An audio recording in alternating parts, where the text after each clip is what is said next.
It's no secret that HTC hasn't been doing very well in the smartphone industry over the past few years.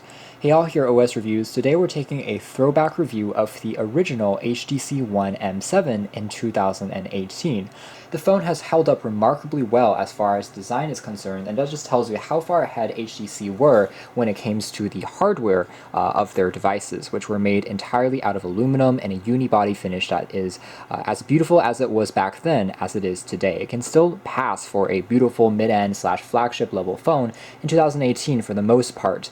Other internal specifications included the Qualcomm Snapdragon 600, which is quad-core clocked at 1.7 GHz, and this was before Qualcomm even had the 800 series, which is much more common today on flagship-level devices. Back then, the 600 was one of their top-of-the-line processors. It was complemented with 2 gigs of RAM, which, although seeming a little low in 2018 standards, actually was the same amount of RAM that we got in the HTC One M8 a year later. So as far as processing power back then, it was more than sufficient. It was complemented with a 2,300 milliamp hour capacity battery and a 4.7-inch full 1080p HD display. The M7 also introduced us to the legendary boom sound speakers on the top and the bottom of the device. In fact, it was one of the first stereo speakers that we saw on a flagship level smartphone, a trend that has since been going strong. On devices such as the iPhone X, the earpiece doubles as the second speaker, and it does provide a very immersive and enjoyable media consumption experience.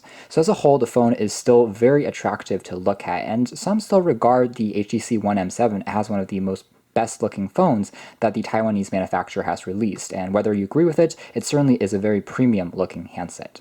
So taking a closer look at the design now, we have these embedded antenna bands, we have the Beats audio logo on the bottom back when Beats weren't acquired by Apple yet, and on the top there's also a power switch that doubles as an IR blaster for controlling your television, in addition to a standard 3.5mm headphone jack. On the side there is the volume rocker, which is made out of aluminum, and on the bottom we have the micro USB port for charging. On the front we have capacitive keys on the bezels of the display for going home and back, and speaking of, I guess this is the one area where the M7, as well as a lot of HTC One devices do not look as good as more modern phones, would probably be the bezels. Just because of the boom sound speakers, it takes up considerable space on the face of the phone. Sense remains one of my favorite skins on top of Android. It's fast, it's responsive, and almost as quick as a stock Android device.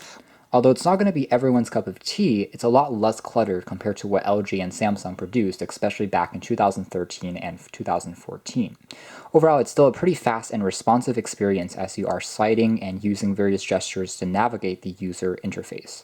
One of the differences of Sense compared to a stock version of, say, Android 5.0 or even 4.0 is the presence of Blinkfeed. It's a separate panel to the left of your main home screen. This is a feature that we see more and more commonly on today's modern crop of phones, but HTC was kind of ahead of its time back then. It was a news feed that's accumulated various channels from social media to technology to politics.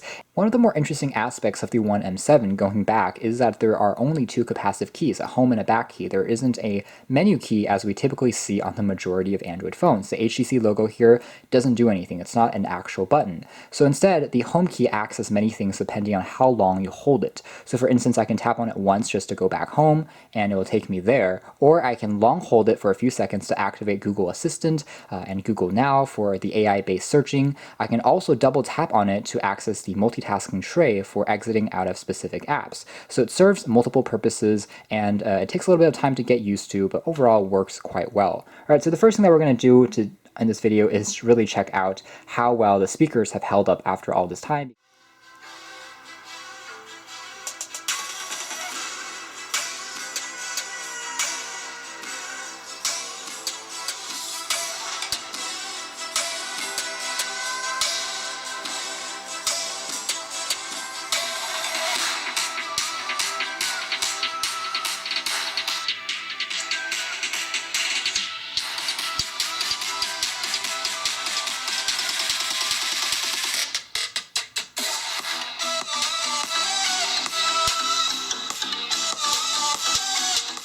And indeed, the speaker quality is still as good as I remember it was all those years ago. It's loud, it's punchy, there's even bass in the lower frequencies, and it still remains in 2018 one of the best sounding speakers ever built onto a smartphone. It's just that good.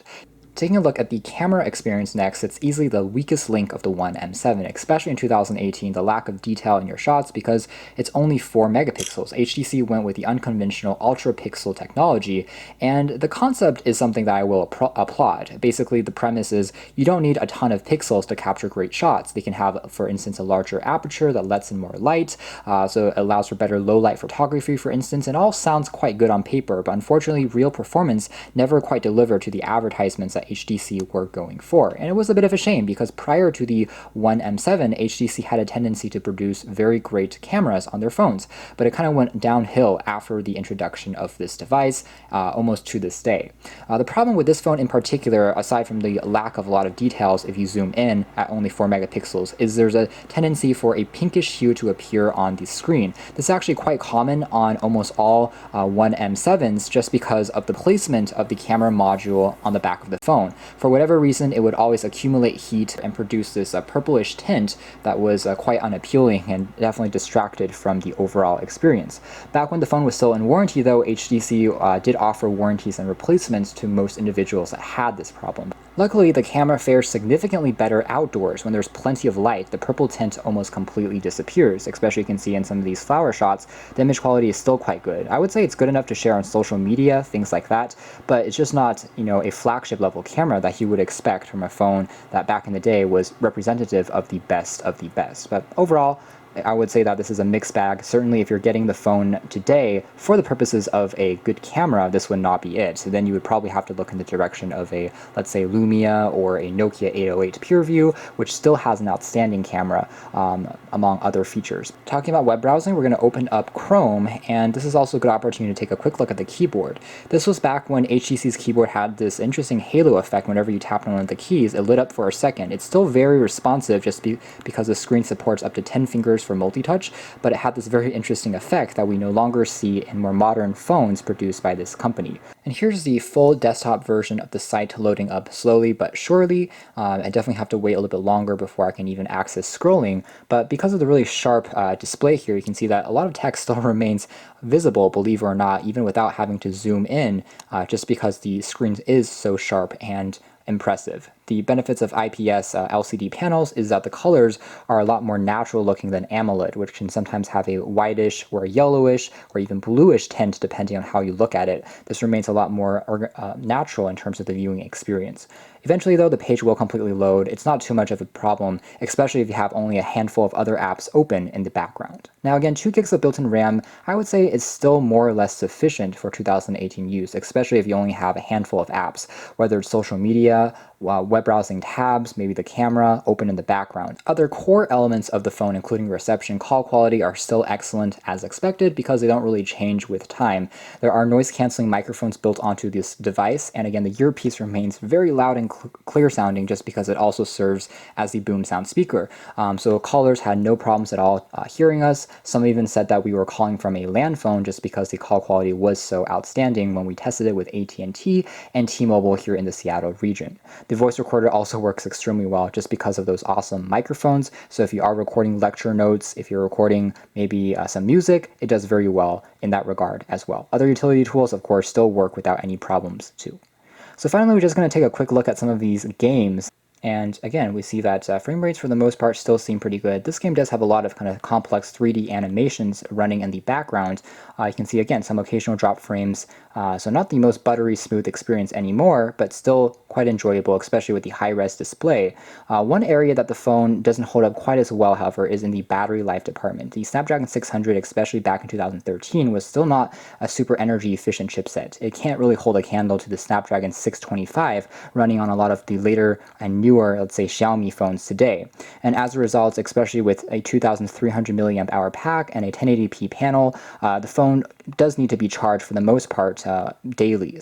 So that's the HTC One M7, or the original HTC One, and I can't believe it's really already been that long since this phone was released. I can still remember it vividly when HTC first rolled this out and their advertisements and the buzz that it captured. So it's just because of strategy and marketing that I suppose HTC haven't done super well, but I certainly hope that they can turn things around because there's a lot to love here, even looking back. An awesome build quality, awesome media experience. Now, if you're considering picking up this phone today in 2018, I would say you probably should look elsewhere, even though it's quite inexpensive now. You can probably find one in excellent condition for around $60 or so, unless you're using it as a media device. You can easily find newer, more up-to-date versions of Android software on budget and mid-end phones today, and many of those phones are getting better and better. Performance, in fact, is quite similar to what you had on something like this, which was once a flagship many years ago. The One M7 also has kind of a disappointing camera, even without the purple tint. Again, resolution isn't very high, but it does have this awesome build, awesome screen, and if you are a huge HTC fan, or if you want to collect one of their more memorable and iconic smartphones in history, then there are certainly reasons to pick one up now, since the price is dropped so much compared to the original asking price. Thanks for watching this throwback review here at OS Reviews. This has been the HTC One M7 Revisited.